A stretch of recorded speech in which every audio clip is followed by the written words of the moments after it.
नमस्ते। मेरा नाम अंकुर सचदेव है। ये वाला जो वीडियो है ये मोबाइल इंटरव्यू है। आज हम लोग आए हैं wave lab audio recording studio. आज हम लोग जिनसे बात करेंगे उनका नाम प्रणव महंत है। प्रणव महंत एक म्यूज़िक कंपोज़र हैं। इन्होंने काफ़ी अच्छी अच्छी गुजराती फिल्मों में म्यूज़िक दिया हुआ है। अगर अब तक इनके टोटल फिल्म्स लें तो ऑलमोस्ट 8 फिल्मों में ये अपना म्यूज़िक दे चुके हैं। अगर इनकी मैं सबसे 3 अच्छी फिल्में आपको गिनाऊँ तो फिर उसमें एक है बस एक चांस, फिर बाद में गुजरात टू मुंबई और एक आती है इनकी बैक पेंचर। ये तीनों फिल्में ही काफ़ी कमाल की हैं और तीनों फिल्मों में ही इनका म्यूज़िक कंपोज किया हुआ है। आज हम लोग जब प्रणव महंत से बात करेंगे तो फिर हम लोग 2-3 चीज़ों पे बात करेंगे। काफ़ी इंपॉर्टेंट चीज़ें और काफ़ी एक्साइटिंग चीज़ें। हम इनसे इनके बारे में पूछेंगे, इनके प्रोजेक्ट्स के बारे में पूछेंगे। ट्राई करेंगे अगर तो इनका भी कोई ऐसा प्रोजेक्ट है जो अंडर प्रोडक्शन है, कोई कॉपीराइट का इशू नहीं है और अगर हम लोग सुन सकते हैं इनके कंपोजिशन तो फिर वो भी मैं इंक्लूड करने की कोशिश करूँगा। और तीसरा, हम लोग इनका जो स्टूडियो है उसका पूरा का पूरा एक टूर करने वाले हैं और इनसे एक चीज़ की रिक्वेस्ट करेंगे हम लोग, अगर तो ये हमें इनके म्यूज़िक कंपोजिशन या म्यूज़िक प्रोडक्शन के प्रोसेस के बारे में बता सकें। जो लास्ट चीज़ है ये उन लोगों को ज़्यादा अच्छी लगेगी जो सोच रहे हैं कि हम लोग भी म्यूज़िक में अपना करियर बनाएं या जो लोग जो स्टार्ट कर रहे हैं अभी। अब तुरंत हम लोग अंदर जाते हैं और प्रणव महंत से बात करते हैं। अब हम इनके स्टूडियो के अंदर आ चुके हैं और हमारे सामने प्रणव महंत बैठे हैं। हम इनको सबसे पहले तो धन्यवाद करेंगे कि इन्होंने अपना कीमती समय हमें देने के लिए सोचा। थैंक यू अगेन प्रणव, और आपने हमें इतने प्यार से वेलकम किया, आपने हमें टाइम दिया उसके लिए थैंक यू अगेन। या इट्स माय प्लेजर। हम अभी क्वेश्चन आंसर स्टार्ट करते या हैं। प्लीज़। सबसे पहले बहुत ही बेसिक सा क्वेश्चन, जी। आप कैसे हैं और आपका म्यूज़िक में इंटरेस्ट कैसा है? मैंने मेरी जर्नी स्टार्ट की थी कुछ स्कूल टाइम के अंदर। तो हम लोग स्कूल का जो ग्रुप होता है तो पैट्रियोटिक कंपटीशन में हम जाते थे। तब मेरे को ऐसा लगा कि ऐसा अच्छा लगता था कि ये म्यूज़िक बहुत अच्छा सा सब्जेक्ट है। तो प्रैक्टिस करते थे सर के साथ। फिर ऐसा लगा कि हम म्यूज़िक में कुछ कर सकते, तो वहाँ से जर्नी स्टार्ट हुई। फिर कॉलेज टाइम पे मेरे को कुछ प्रोजेक्ट्स दिए गए कि आप लोग स्टूडियो में जाके ये कुछ प्रोजेक्ट करके लाओ। तो मैं basically M B Patel science college Anand से बिलोंग करता हूँ। मैं हूँ बरोडियन, बट उधर से मैंने स्टार्ट की। तो उधर बहुत छोटा सा एक होम सेटअप था, वहाँ पे मैंने स्टार्ट किया। तब मेरे को लगा कि ये टेक्नोलॉजी और म्यूज़िक दोनों अटैच हो सकता है। फिर ये लाइन में मेरे को काफ़ी इंटरेस्ट आया। अभी जैसे आपने बताया कि आपने जी अपनी जर्नी स्कूल से स्टार्ट की, जी। तो उस टाइम कोई ऐसा स्पेसिफिक जॉनरा है जो आपको अट्रैक्ट किया या कोई ऐसा स्पेसिफिक सिंगर जो आपको पसंद आया? सिंगर में काफ़ी जोनरा हम लोग सुनते थे उस टाइम पे। इतने MP3 वगैरह CD वगैरह नहीं थी, वहाँ पे कैसेट्स का टाइम था। तो जो भी पैपी नंबर, कैची नंबर जो चलता था, कुछ गणपति के पंडाल में बजते थे, घर में छोटी सी सिस्टम थी, तब ये सुनते थे तो लगता था कि नहीं, ये जोनरा में बहुत मज़ा आता है। लाइक डिस्को हो गया, कुछ ऐसे रोमांटिक्स नंबर है तो वो सुनने में बहुत अच्छा लगता था। फिर हम लोग गुनगुनाते थे, तब लगा कि इसमें कुछ मज़ा है। तो आपने अपनी जर्नी स्कूल से स्टार्ट की। जी आई एम श्योर कि आपने जॉनर्स भी काफ़ी एक्सप्लोर किए होंगे। तो तब से लेके अब तक आपने इतना काम कर लिया है, इतना समय बिताया है जी। इंडस्ट्री में, काफ़ी लोगों के साथ मिले। अगर आपके प्रोजेक्ट्स भी देखें तो मैं श्योर हूँ कि आपने एक पर्टिकुलर प्रोजेक्ट कभी पकड़ के नहीं रखा। बिल्कुल। तो तब से लेके अब तक जो आपको पहले इंस्पायर करता था, क्या वो अभी भी आपको इंस्पायर करता है? इसमें कुछ ट्रांसफॉर्मेशन हुआ है आप में? पहले मैं जब सुनता था तो उसमें मेलोडी होती थी। अभी क्या है, टेक्नोलॉजी और ऐड हो गई है, बट हमने वही पकड़ के रखा है कि मेरे को मेलोडियस अच्छा म्यूज़िक मेरे को करना है, तो वो टेक्नोलॉजी के साथ कैसे मैं कर सकता हूँ लेटेस्ट के थ्रू। तो मेरी कोशिश यही रहती है, बट वो रूट तो हमने वही पकड़ के रखा है कि पहले तो वो मेलोडियस होना चाहिए, मेरे को अच्छा लगना चाहिए। तो वो मैंने अभी तक डेफिनेट रखा है कि म्यूज़िक तो कहीं ना कहीं होना ही चाहिए। अभी करंट टाइम्स में कौन सा जॉनर है जो आप सबसे ज़्यादा फॉलो कर रहे हो, जॉनर और सिंगर? सिंगर मैं पर्टिकुलर नहीं बोल सकता हूँ, क्योंकि इसमें क्या है कि सिंगर तो अपना गाना गाता है मेन रूट है व्हाट इज़ द मेलोडी, वो जो जोनरा है उसमें कौन सा सिंगर उसको जस्टिफाई कर रहा है। मेरे को हर सिंगर सुनने में अच्छा ही लगता है, क्योंकि उसके लिए ही म्यूज़िक डायरेक्टर ने चुना है कि नहीं ये यही सिंगर गा सकता है और वो ही जस्टिस दे सकता है। तो मेरे लिए ऐसा स्पेसिफिक नहीं है, बट मैं ऐसा बोल सकता हूँ कि कुछ सिंगर ऐसे हैं जो बहुत अच्छे से वो लोग निभाते हैं गाने को, तो वो मुझे सुनने में बहुत अच्छा लगता है। और म्यूज़िक किस टाइप का अभी आप ज़्यादा प्रेफर करते हैं? म्यूज़िक म्यूज़िक ही होता है, क्योंकि जोनरा वो पर्टिकुलर हो जाता है, बट मेरे को ऐसा है कि मेरे को सुनने में अच्छा लगता है वो हर एक जोनरा में सुनता हूँ। जर्नी में आप काफ़ी लोगों से मिले हैं, वो जी। तो पक्का है। तो ऐसे कुछ लोग हैं जो आपके साथ जुड़े हैं, जिनके साथ आपकी टीम बनी है? अगर आपकी टीम बनी है तो फिर आप उन लोगों के बारे में बता सकते हैं, अपनी टीम मेंबर्स के बारे में? जी, मैंने जर्नी स्टार्ट की थी। पहले तो मैं ये भी डिस्कस करना चाहता हूँ कि म्यूज़िक कोई एक अकेले बंदे का सब्जेक्ट नहीं है। इसके लिए आपको काफ़ी हंग्री और म्यूज़िकल पर्सन ऐसे चाहिए, जो हमारे टीम के और अपने विज़न से चल सके और उनका खुद का भी विज़न हो।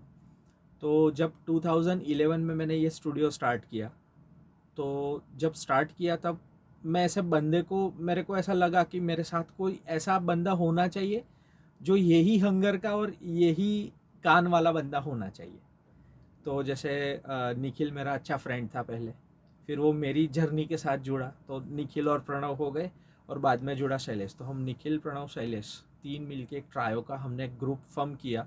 फिर हम लोग जो भी अटेम्प्ट करते हैं, जैसे कोई फिल्म का काम हो गया, जैसे कोई जिंगल्स हो गई, तो हम तीनों मिल के बैठते हैं और हमारे म्यूज़िक के अंदर वो एड ऑन होके फिर म्यूज़िक बनता है, तब जाके वो टाइटनेस मिलती है।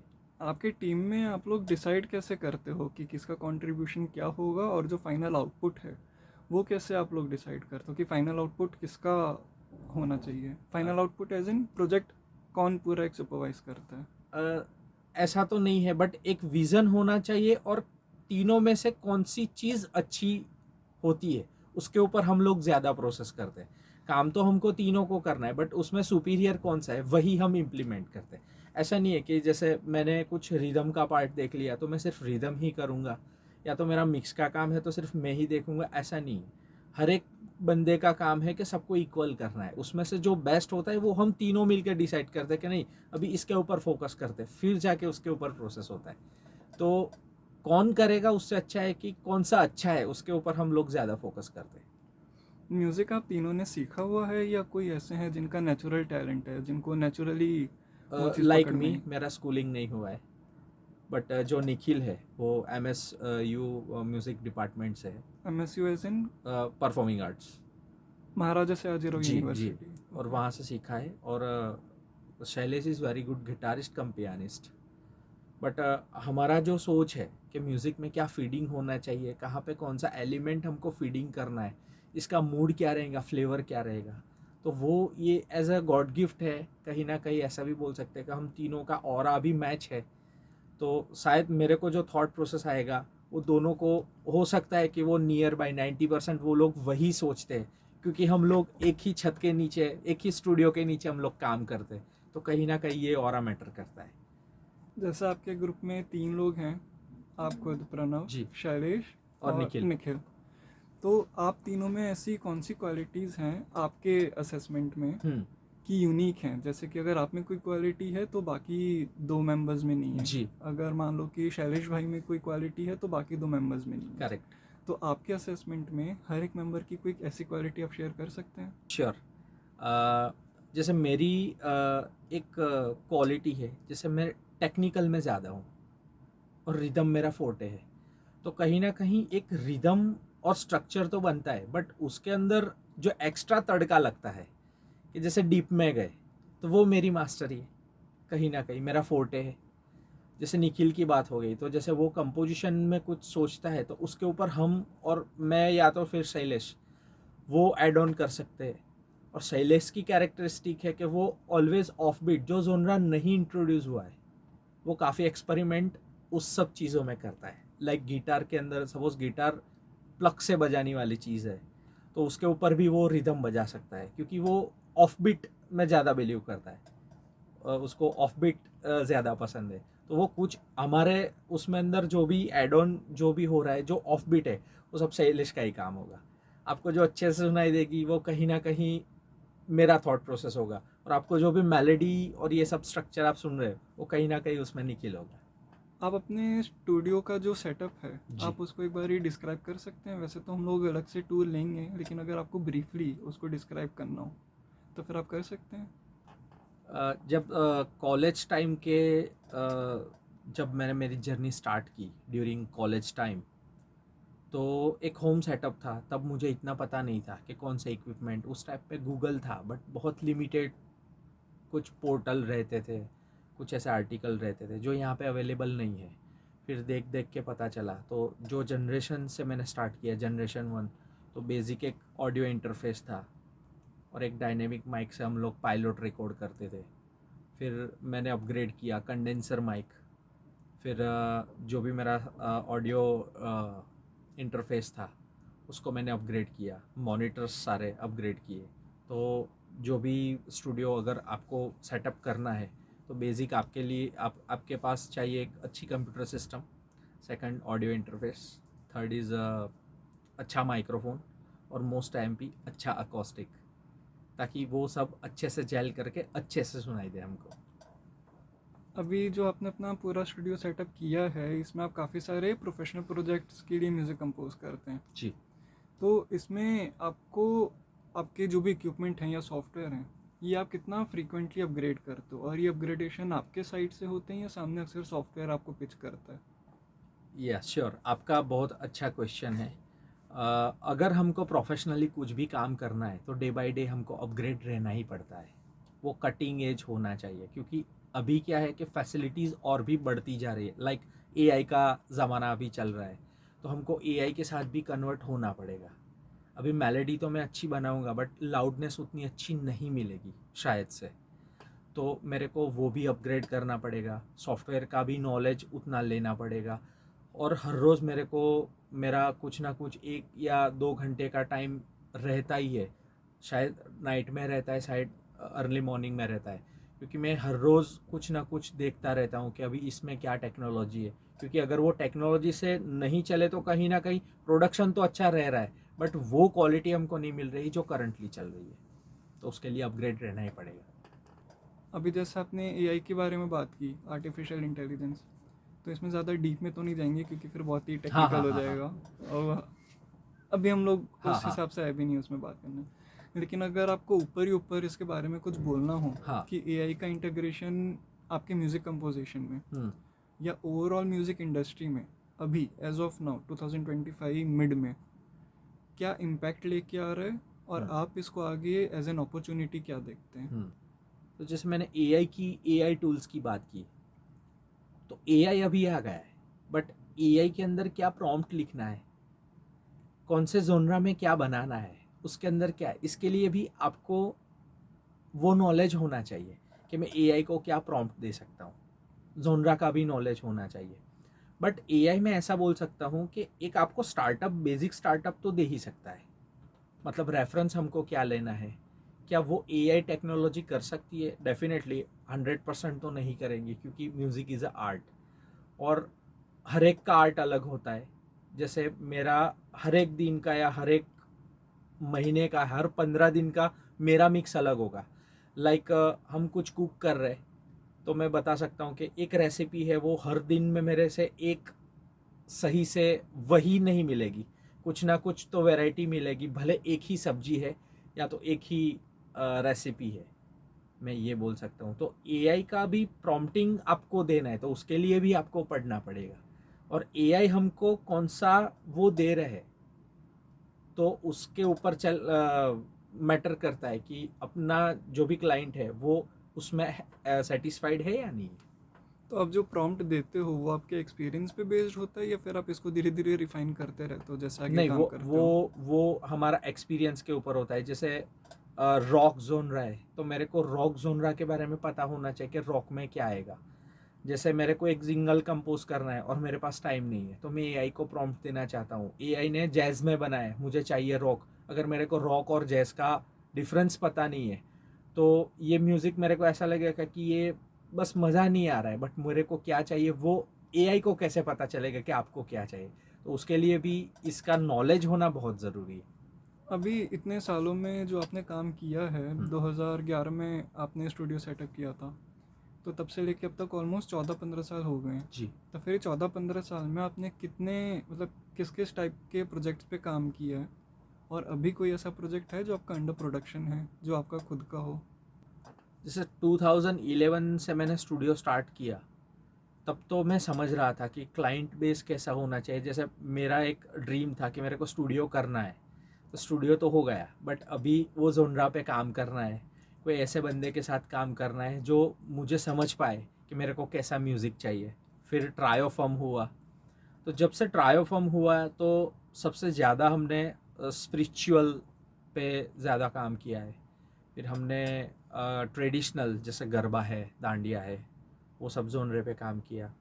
फिर हमारे एक अच्छे फ्रेंड है कीर्तन, उनकी सबसे पहले फ़िल्म आई, तो फ़िल्म म्यूज़िक हमने शुरू किया। फिर आया बैकग्राउंड स्कोर, जिंगल्स।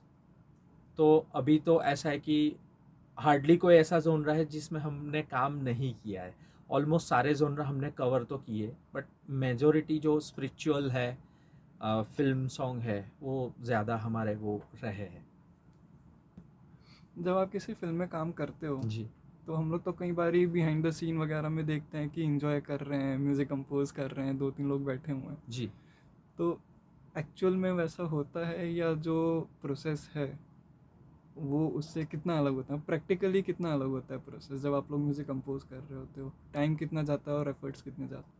ये आपने बहुत अच्छा क्वेश्चन किया, क्योंकि ये जर्नी की जो क्यूरियोसिटी है वो हर किसी बंदे को, जैसे हमारा जितने भी इंटरव्यू होता है उसमें ये कॉमन क्वेश्चन है कि कितना टाइम लगता है, कि क्या प्रोसेस होता है। तो जैसे फिल्म का जो भी हम लोग प्रोसेस करते हैं, तो सबसे पहले जो डायरेक्टर होता है वो आके पूरा डिस्क्राइब करता है कि मेरे को ऐसा कुछ गाना चाहिए। डिफाइन नहीं है, तो हम लोग पूछते हैं कि सिचुएशन क्या है, जो लीड है, लीड हीरो है या तो लीड फीमेल है, तो वो क्या है, उनकी साइज़ क्या है, उनका टोन क्या है। फिर हमको पता चलता है कि उनका फ्लेवर कैसा होना चाहिए, एज मैटर करता है। फिर हम हायर करते हैं लिरिक राइटर को, ताकि उतने टाइम के अंदर हमको वो जर्नी म्यूज़िकल दिखानी है, राइट। फिर आता है कंपोजिशन का टाइम। तो जैसे लिरिक लिखा है तो हम लोग दो चीज़ कर सकते हैं, इधर पहले ट्यून बनती है, या तो उसके ऊपर हम लोग लिरिक लिखवा सकते हैं, या तो फिर लिरिक हमको मिलते हैं सिचुएशन वाइज, तो हमको वो कंपोज करना पड़ता है। ठीक है, ये जब शुरू होता है फिर आता है अरेंजमेंट का टाइम। तो अरेंजमेंट में हम लोग ये डिसाइड करते हैं कि इसमें रिदम कितना रहेगा, मेलोडी पार्ट कितना रहेगा, हारमोनी कितनी रहेगी। वो हो जाने के बाद आता है सिंगिंग का टाइम। तो हम लोग ये दोनों को देख के हम लोग डिसाइड करेंगे कि ये फिल्म में कौन सा सिंगर उनके ऊपर प्लेबैक करेगा। This is the perfect word of playback. तो हम लोग वो सिंगर को पिच करते हैं और फिर उनके फील्ड के अंदर हम लोग ये सॉन्ग गवाते हैं। फिर मिक्स का टाइम आता है, फिर वो सॉन्ग मिक्स होता है, और जब ये मिक्स होने के बाद जब फिल्म के ऊपर चलता है, तब हमको लगता है कि ये परफेक्ट सिचुएशन के ऊपर ये शूट हुआ है और ये अच्छे से ब्लैंड। तो फिर आपको ऑन एन एवरेज एक सॉन्ग कंपोज करने में कितना टाइम लगता है? 1 month approx. On an average. जी। इसमें सबसे ज़्यादा डिपेंड किस फैक्टर पे करता है, कि डायरेक्टर आपको नरेशन कैसे करता है, या सिंगर्स की अवेलेबिलिटी कैसी है? सिंगर की अवेलेबिलिटी तो ऐसी है कि जब हम डिसाइड करते हैं तो पहले उनको पूछ लेते हैं। समझो कि वो सिंगर अवेलेबल नहीं है, तो हमको पहला टास्क ये आता है कि उनका सिमिलर आवाज़ कौन सा है। फिर हम डिसाइड करते हैं कि चलो ये अवेलेबल नहीं तो इनके ऊपर करते हैं। ठीक है, तो वो अवेलेबिलिटी। और सबसे अभी तो क्या है कि हर किसी को जल्दी चाहिए, क्योंकि सबसे पहले जो भी शूट होता है वो गाना होता है, क्योंकि गाना को डिस्ट्रीब्यूट करना है। ऑडियो पहले आता है, फिर फिल्म आती है। तो ऑडियो इज़ ओनली वे कि आप उसको मार्केटिंग या प्रमोशन शुरू कर सकते हो। तो हमारा प्रोड्यूसर और डायरेक्टर जो भी होता है उनका यही होता है कि प्रणव कितना जल्दी मिल सकता है, कितना जल्दी आप दे सकते हो। तो हम लोग बोलते हैं कि ये दिस इज़ आर्ट। हमको ऐसा नहीं है कि कल जाके ये काम करना ही है, ये जब आएगा तब होता है। तो अभी वी आर यूज टू कहीं ऐसा भी होता है कि हम लोग ड्राइव कर रहे हैं और ट्यून आ गई तो हम लोग ब्रेक मार के वो रिकॉर्ड कर लेते हैं मोबाइल के अंदर, ऐसा भी होता है। आपके साथ कभी ऐसा हुआ है कि आपने फ्री टाइम में कोई ट्यून प्रिपेयर की हो, हम्म। ऑलमोस्ट एक पूरा गाना, हम्म। और डायरेक्टर को वही पसंद आया और तुरंत उसने वही चीज़ यूज़ की हो आपका म्यूज़िक? ऐसा सुना है कि ऐसा होता है, बट हमारे केस में ऐसा होता नहीं है, क्योंकि हर किसी को मैं यही बोलता हूँ कि ये ऐसी बात है कि अ, जैसे एक कपड़ा है और कोई बच्चा आ गया तो उसके ऊपर वो टी शर्ट बैठ गई, तो ऐसा नहीं होता है। हर एक सिचुएशन अलग अलग होती है। जैसे हमारा कोई कंपोजिशन ट्यून है तो उसमें हम कुछ मॉडिफाइड कर सकते हैं, बट वही ऐसा पसंद आए ऐसा ऑलमोस्ट हमारे उसमें नहीं हुआ है। हमको वो बनाना ही पड़ता है अकॉर्डिंग टू दैट मूवी और दैट फ्रेम। अभी आपने जितना अपना प्रोसेस डिस्क्राइब किया वो टेक्निकल साइड था, और प्लस मुझे, अगर तो मैं सही हूँ तो मुझे इतना तो समझ में आ गया कि आपको हर स्टोरी, हर सीन के लिए अलग अलग से कंपोज करना होता है करेक्ट। म्यूज़िक। तो मुश्किल तो है काफ़ी। मुश्किल नहीं है, बट इट्स अ टास्क, वो हमारी ड्यूटी है और इसमें मज़ा है। ओके, ठीक है। तो अभी जैसे कि आपने टेक्निकल एस्पेक्ट इतना कवर किया, हम्म। तो इसी लाइन में हम लोग, एक और क्वेश्चन है मेरा, मैं वो पूछना चाहूँगा। अगर तो ये आपका पूरा फिल्म में ही प्रोसेस होता है म्यूज़िक कंपोज करने का, तो वैसे एज अ पर्सन या फिर ऑन अ पर्सनल नोट, थोड़ा साइकोलॉजी टाइप, आपका प्रोसेस क्या होता है जब आप एक म्यूज़िक कंपोज करने बैठते हो? उसमें कितना टेक्निकल होता है, कितना आपका साइकोलॉजिकल होता है? क्योंकि कई बार ऐसा भी देखा गया कि म्यूज़िक डायरेक्टर्स, क्रिटिसिज्म नहीं है, लेकिन कई बार म्यूज़िक डायरेक्टर्स होते हैं जो सिर्फ शाम को ही बैठते हैं क्योंकि शाम को ही उनको अच्छा लगता है। हम्म। तो वैसा आपका कोई प्रोसेस है इसमें? हमारा पर्टिकुलर ऐसा प्रोसेस नहीं है, बट हाँ मैं ऐसा बोल सकता हूँ कि वो प्रोसेस हम 24 आवर्स रखते हैं हमारे माइंड में। जब कंफर्ट टाइम आता है वो अपने आप प्रोसेस में शुरू होता है। तो मैं ये भी बताना चाहूँगा कि आपने अच्छा क्वेश्चन किया कि ये लोग शाम को बैठते हैं, कई लोग रात को बैठते हैं। तो रात में एक चीज़ ऐसी है कि पहले डिस्टर्बेंस कम हो जाता है। मोबाइल की जो फ्रीक्वेंसी होती है, जैसे सुबह में मेरा 10 या 15 कॉल है, दोपहर को 20 से 30 कॉल है, तो रात को कम होती है, 1 या 2 कॉल होता है। तो वो टाइम हमारा अपना टाइम होता है जब हम प्रोसेस कर सकते हैं। तो ये लोग ऐसे प्रीफर करते हैं, बट हमारे लिए ज़रूरी नहीं है। कहीं अच्छी ट्यून दोपहर में भी बनी है, कोई चीज़ अर्ली मॉर्निंग में भी बनी है, और कुछ ऐसे भी है कि जैसे बाइक ड्राइव कर रहे हैं तो वहाँ पे भी बनी है। तो बेटर कि हम लोग ये डिसाइड करते हैं कि अच्छा बनना चाहिए, चाहे वो उसके लिए कोई भी टाइम हो। तो कंफर्ट जोन में हम लोग कभी रहे नहीं है कि यही टाइम बेस्ट रहता है और यही टाइम पे मैं कंपोज करूँगा, ऐसा नहीं होता है। अभी जब आप म्यूज़िक कंपोज करते हो, या जो भी आपने अपना प्रोफेशनल पर्सनल प्रोसेस आपने क्राफ्ट किया है, हम्म। इसमें कितना है जो आपका आउट ऑफ एक्सपीरियंस आया है और कितना है जो लर्निंग है? एक्सपीरियंस मतलब कि आप लोगों के साथ काम करते गए, फिर आप उस हिसाब से अपने आप को बिठाते गए, हम्म। और लर्निंग मतलब कि आप लोगों से मिले, उन्होंने बताया कि ये चीज़ गलत है, ये चीज़ ऐसे नहीं करनी, ये सही तरीका है। तो फिर ऐसे कितना कंट्रीब्यूशन है अभी जो आप प्रोसेस फॉलो कर रहे हो? जैसे आपका जो भी क्वेश्चन है, क्योंकि learning her day by day हमको करना ही पड़ता है, क्योंकि क्या है कि जैसे हमने ये गाना हमने प्रोड्यूस कर दिया, ओके, आउट हो गया, तो क्लाइंट आके बोलेगा कि आपने ये गाना सुना है, इसकी लाउडनेस देखो। फिर कई बार क्या होता है कि हमने उनके लिए कंपोज किया बट उनको पता नहीं है। तो जैसे हमने ट्यून 3-4 दिन उसके ऊपर प्रोसेस करके हमने पूरी एक ट्यून बनाई जो हमको बहुत पसंद है और उनके सिचुएशन के ऊपर परफेक्ट है, बट वो बंदा आके ऐसे बोलेगा कि बस मज़ा नहीं आया। तो हम लोग ऐसे बोलते हैं कि आपको क्या मज़ा नहीं आया? बोले हमको ये सब पता नहीं है, वो आपका काम है। तो अभी ये सीख सीख के हमको ये भी पता चल गया कि आपको कैसा चाहिए, वो हम लोग उनको देख के और क्रॉस क्वेश्चन करके हमको ये पता चल जाता है कि उनकी मेंटलिटी क्या है। फिर हमको समझाते हैं कि आपकी जो सिचुएशन है वो ये है और आप जो चाह रहे हैं वो ये है, अभी आपको ये करना है या ये करना है। तो ये बहुत चैलेंजिंग काम है कि किसी को अच्छे से काउंसिल करना। म्यूज़िक और इजी है सबसे, जो टेक्निकल जो बात है जो, तो वो है उनको कन्वे करना। वो एक बार कन्विंस हो जाता है, फिर एक ब्लूप्रिंट बनती है कि नहीं आप जो काम करेंगे वो अच्छा ही रहेगा। क्योंकि 2 बार अच्छा कर लिया, तीसरी बार वो कभी भी क्रॉस क्वेश्चन वो लोग नहीं कर रहे। तो मतलब ये जर्नी में स्टार्ट कर कर हमको ये एक्सपीरियंस तो मिल गया है कि ये लर्निंग प्रोसेस हम लोग मिल मिल के ज़्यादा सीखे। अभी हाल ही में जब मैं आपके सोशल मीडिया अकाउंट्स देख रहा था, तो उसमें मैंने आपका एक प्रोजेक्ट देखा नवदुर्गा करके। जी आई थिंक अभी उसका सीज़न 4 चल रहा है। जी। जी, तो फिर आप नवदुर्गा प्रोजेक्ट के बारे में कुछ बता सकते हैं कि आपने कब स्टार्ट किया था और किस बारे में है? जब कोविड का टाइम था तब मैं और निखिल हम लोग मिलते तो थे। नवरात्रि के टाइम में काफ़ी कुछ लॉकडाउन ओपन हो गया था, मतलब रिस्ट्रिक्शन नहीं थे। बट गरबा का जो प्रोसेस है वहाँ पे काफ़ी सारी भीड़ इकट्ठा होती है। तो गवर्नमेंट ने डिसाइड किया कि इस बार नवरात्रि नहीं होने वाली है। तो जैसे हम लोग आर्टिस्ट हैं तो एवरी टाइम हम लोग कहीं ना कहीं स्टेज के ऊपर परफॉर्म करते हैं। तो एक आर्टिस्ट होता है तब उन लोगों को ये कुछ रहता है कि यार नवरात्रि चल रही है बट हम लोग परफॉर्म नहीं कर रहे। तो हम लोगों ने डिस्कस किया कि नवरात्रि करनी तो है बट कैसे करें। तो जो लोग हम ग्राउंड में करते वो हमने डिसाइड किया कि हम लोग स्टूडियो के अंदर करेंगे। तो जब स्टार्टिंग ऑफ नवदुर्गा तब ये हुआ कि हम जितने भी फीमेल के कांटेक्ट में थे सबको फ़ोन किया, एक दिन डिसाइड हो गया। इसमें फीमेल मतलब फीमेल सिंगर्स या जो फीमेल पूरी? सिंगर्स। ओके। फीमेल सिंगर्स जैसे नवदुर्गा नाम है ना, तो हमारे अंदर 9 फीमेल रहती है। ओके।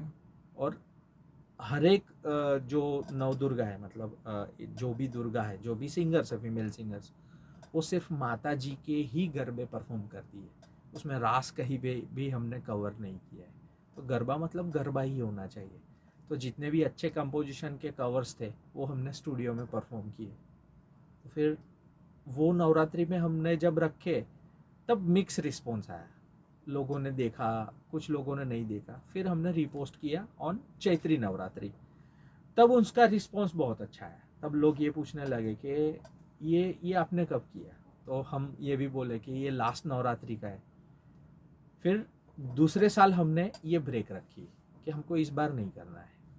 तो लोगों का सामने से रिस्पॉन्स आया कि आपने ये बंद क्यों कर दिया। हम लोग ये सुनते हैं, पहले ऐसे गरबे है कि हम लोग सुनने में अच्छा लगता है। फिर सीज़न 2 हुई, फिर सीज़न 3 हुई, और ये अभी हमने सीज़न 4 की। तो अभी लोगों का एक नवदुर्गा इज़ अ ब्रांड। तो हर कोई वेट कर रहा है कि अभी चलो नवदुर्गा होने वाला है तो कौन कौन पार्टिसिपेट होगा। तो अभी 2-2 सालों पहले से हम लोग प्रिपरेशन करना। अभी भी ये जो नवदुर्गा का प्रोजेक्ट है टोटल नॉन कमर्शियल है, क्योंकि इसमें कोई स्पॉन्सरशिप नहीं है। ये जैसे हमारी ट्रायो की एक प्रैक्टिस है, और हमारी एक ये सीरीज़ होती है कि हम 9 गरबा कंपोज करके एवरी ईयर कुछ ना कुछ सोसाइटी को मतलब स्टफ देते रहते हैं। अभी आपका ऐसा कोई प्रोजेक्ट है जो हम लोग थोड़ा सा 10-20 सेकंड के लिए सुन सकते हैं? श्योर। आपका अपना प्रोजेक्ट। जी। तो जैसे आपने पूछा कि अभी कौन सा रिसेंट प्रोजेक्ट चल रहा है, तो अभी शिवरात्रि आने वाली है। तो हमने कुछ धुन पहले कंपोज की थी, उसका इस बार इंस्ट्रूमेंटल और थोड़ा सा ट्रांस वर्जन जैसा कुछ हमने ट्राई किया है। अभी तो खैर इंस्ट्रूमेंटल ही है, अभी तो अंडर प्रोसेस है। तो मैं थोड़ा सा सुनाना चाहता हूँ।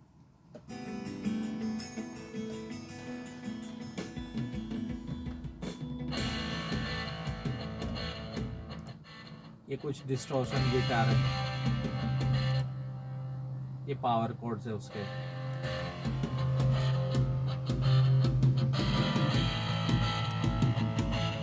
कुछ ड्रम्स प्रोग्राम्स किए हैं। ये सब कुछ लेयर में हम लोग काम करते हैं, और ऐसे हमारा प्रोसेस रहता है कि कितने ट्रैक हम फीडिंग करेंगे।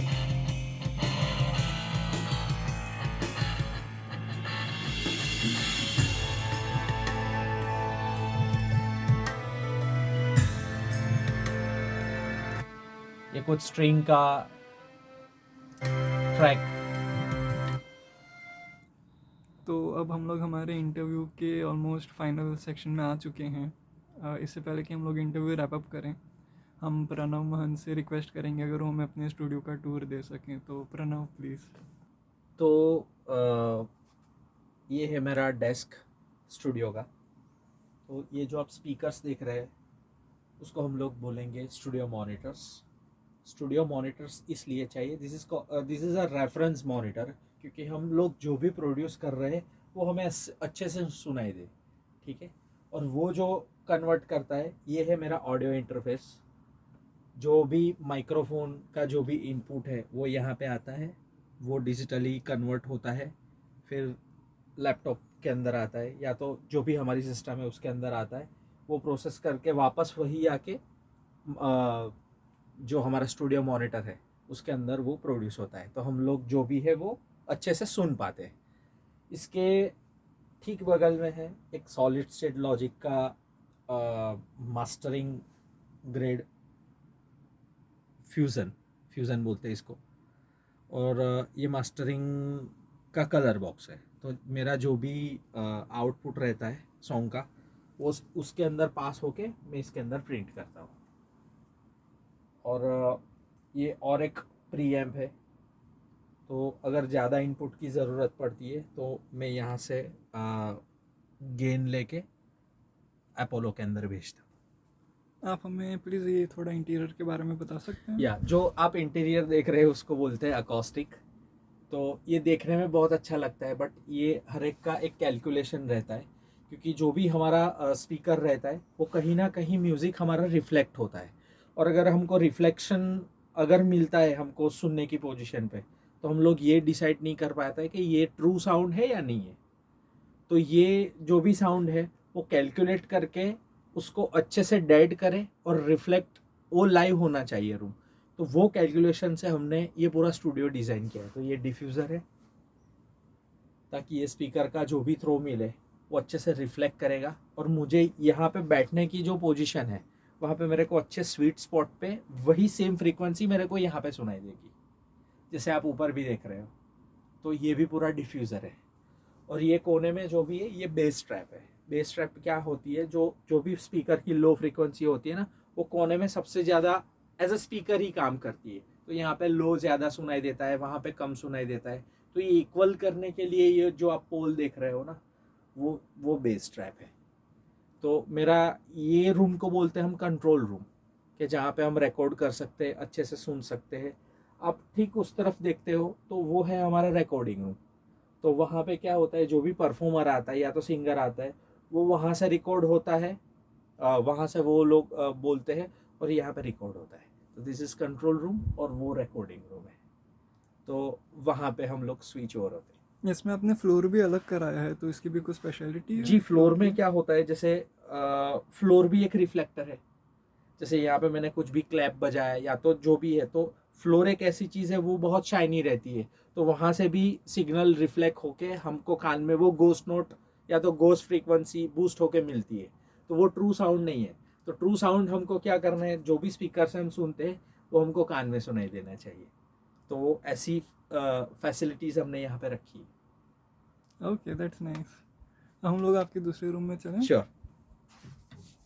हम अभी इनके दूसरे रूम में आए हैं। जैसा इन्होंने बताया कि वो कंट्रोल रूम था, अभी हम लोग जिस रूम में आए हैं ये रिकॉर्डिंग रूम है। यहीं पे परफॉर्मर्स आते हैं, परफॉर्म करते हैं। किसी ने अगर इंस्ट्रूमेंट प्ले करना हो या अगर किसी सिंगर ने गाना हो तो उसकी इसी रूम में रिकॉर्डिंग होती है। और अब प्रणव हमें इस रूम के बारे में थोड़ा सा डिटेल में बताएंगे। जैसे आपको सुनने से ही पता चलता है कि ये साउंड मेरा जो है वो उस रूम से यहाँ पे थोड़ा आइसोलेट हो गया है, मोर क्लियर हो रहा है। तो ये रूम थोड़ा आइसोलेट ज़्यादा करना पड़ता है, क्योंकि यहाँ पे ये जो माइक्रोफोन है, तो सिंगर क्या करेगा, यहाँ पे आके वो जो भी गाएगा उसका थोड़ा भी लीकेज उधर नहीं जाना चाहिए। और हमें जो यहाँ पे रिकॉर्डिंग मिले वो सिर्फ और सिर्फ माइक का ही मिले। तो हमारा जो भी कम्युनिकेशन रहता है वो ये हेडफोन के ज़रिए रहता है। हमारी जो भी इंस्ट्रक्शन है और जो भी ट्रैक जो प्ले हो रहा है वो ये हेडफोन के अंदर होगा, और वो इनके इन ईयर्स में आएंगे, और तब जाके ये माइक्रोफोन से वो परफॉर्म करेंगे। तो ये रूम में हम ड्रम्स है, इंस्ट्रूमेंटल है, ये सब भी रिकॉर्ड कर सकते हैं, वोकल्स भी रिकॉर्ड कर सकते हैं। जो माइक आप लोग यूज़ करते हो जी। ये टेक्निकली कितने डिफरेंट होते हैं उन माइक से जो नॉर्मल लोग यूज़ करते हैं? सी नॉर्मल जो माइक्रोफोन का काम जो है, वो जो भी हमारा अच्छा सिग्नल है उसको ट्रैवल करवाना प्री एम्प तक। तो माइक्रोफोन काम कर रहा है एज एक अच्छा लेंस, जैसे कैमरा का एक लेंस है।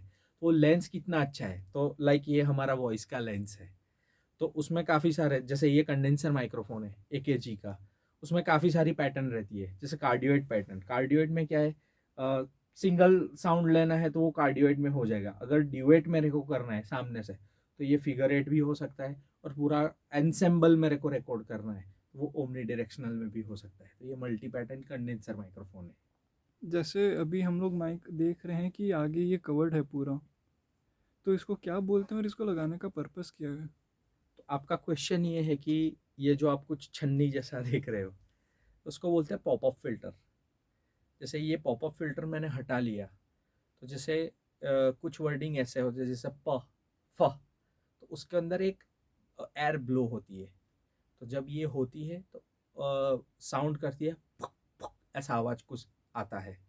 तो ये फिल्टर करने के लिए हम ये पॉपअप फिल्टर रखते हैं, ताकि वो जो वर्ड है वो यहाँ पे फिल्टर हो जाए और ये प और फ एकदम अच्छे से उधर प्रोड्यूस हो, तो इसको बोलते हैं पॉपअप फिल्टर।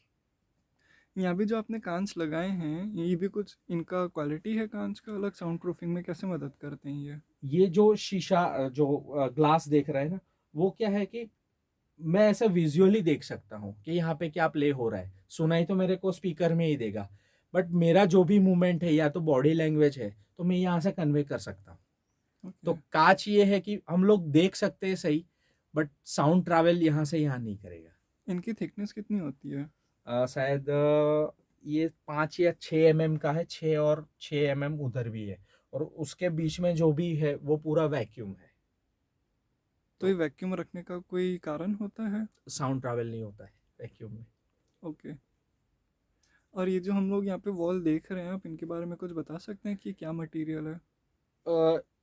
जैसे ये वॉल होती है, वॉल पे अगर मैं कोई ट्रीटमेंट नहीं कर सकता हूँ तो यहाँ पे क्या होता है कि जो भी गाना चल रहा है या कोई भी साउंड जो है, तो उससे क्या होगा कि मैं जो भी यहाँ पे बोलूँगा तो वो रिफ्लेक्ट होके वापस रिकॉर्ड होने का चांसेस है। तो मुझे वो प्योरिटी जो मिलनी चाहिए पर्टिकुलर इन साउंड और ऑडियो, तो वो मेरे को नहीं मिलेगी। तो इसके लिए वॉल के ऊपर ट्रीटमेंट करवानी पड़ती है। तो ट्रीटमेंट में क्या है, जैसे रॉक वूल हो गया, तो रॉक वूल क्या करता है कि हमारा जो भी प्रोड्यूस होने वाला जो साउंड है वो एब्जॉर्ब कर लेता है, वो रिफ्लेक्ट नहीं करता है।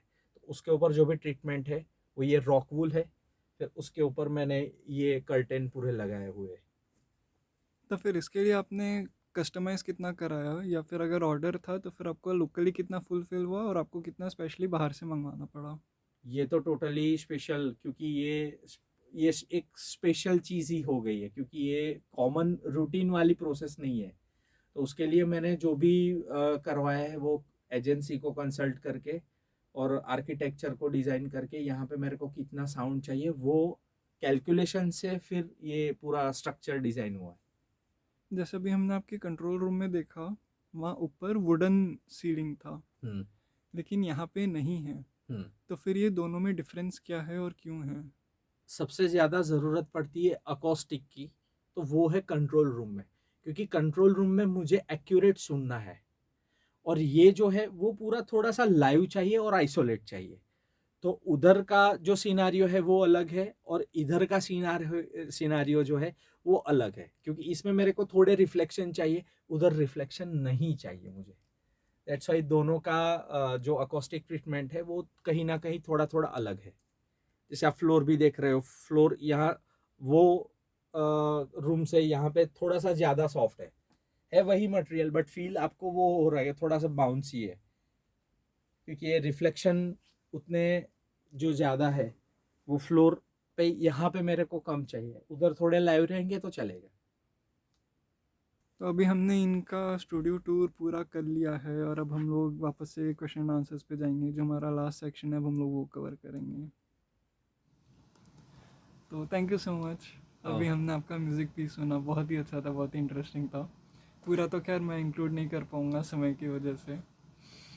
तो थैंक यू सो मच कि आपने सारे क्वेश्चन का आंसर किया। हमारे क्वेश्चन यहीं पे समाप्त होते हैं और आपने हमें अपना स्टूडियो टूर दिया, उसके लिए भी थैंक यू सो मच। मैं श्योर हूँ कि वो लोगों को बहुत मदद करेगा, उन्हें एक वैल्यूएबल इंसाइट देगा कि स्टूडियो में एक्चुअली होता क्या क्या है, क्योंकि सिर्फ ऐसा नहीं है कि माइक रख दिया रिकॉर्ड कर लिया, इतना नहीं होता। Thank you again, thank you so much. अब इससे पहले कि हम लोग रैप करें, मैं आपसे रिक्वेस्ट करूँगा कि आप एक कंक्लूडिंग स्टेटमेंट दें। कंक्लूडिंग स्टेटमेंट आप उनको दें जो म्यूजिशियंस बनना चाहते हैं या जिन्होंने भी अपनी जर्नी स्टार्ट की है। थैंक यू सो मच अंकुर जी, मुझे ऐसे इंटरव्यू के लिए आपने मुझे चुना। और आपका क्वेश्चन जो है, तो मैं हर म्यूजिशियन जो सीखना चाहता है और ये फील्ड के अंदर करियर बनाना चाहता है, तो मैं उनसे यही रिक्वेस्ट तो नहीं है बट एक टिप है कि अच्छा सुनो, अच्छा म्यूज़िक सुनो, तो अब आपको पता चलेगा कि अच्छा क्या है। जैसे म्यूज़िक तो हर अच्छा ही होता है, बट हमारे कान को क्या पसंद है, आपको कहाँ से कमर्शियली अच्छा इनकम हो रहा है, टेक्नोलॉजी क्या है वो समझो। और ये क्रिएटिव चीज़ है, तो डोंट कंपेयर कि ये म्यूज़िक अच्छा है तो मेरे को भी ऐसा बना है। बी योर ओन, जो आप है वो आप खुद बनो, तो मार्केट को भी अच्छा आपका म्यूज़िक मिलेगा। क्योंकि हम कहीं ना कहीं क्या होता है कि कॉपी आजकल बहुत चल रहा है, तो मुझे ऐसा बनाना है ऐसा नहीं है। बेटर है कि हमारे अंदर क्या है वो आपको म्यूज़िक प्रोड्यूस करना है। ये मेरा एक छोटा सा टिप है आपके लिए। Thank you so much. हम अभी यहाँ पे अपना मोबाइल इंटरव्यू ख़त्म करते हैं। Sure, thank you so much. Thank you. तो ये था आज का वीडियो, मोबाइल इंटरव्यू प्रणव महंत के साथ।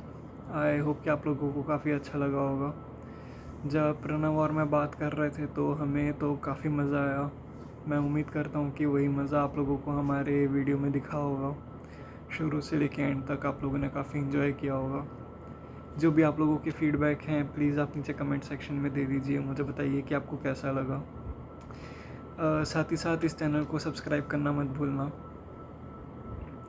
आगे एज ऑफ नाउ कुछ प्लान है नहीं, क्योंकि इसके पहले के जो 2 वीडियोस थे वो तो प्रोजेक्ट वर्क था। ये वाला मैंने आउट ऑफ इंटरेस्ट बनाया। होपफुली आगे कंटिन्यू करूँगा, देखते हैं। अभी कुछ प्लान नहीं है, लेकिन अभी के लिए मैं वीडियो यहीं पे ख़त्म करता हूँ। लाइक, सब्सक्राइब और कमेंट ज़रूर करना। Thank you.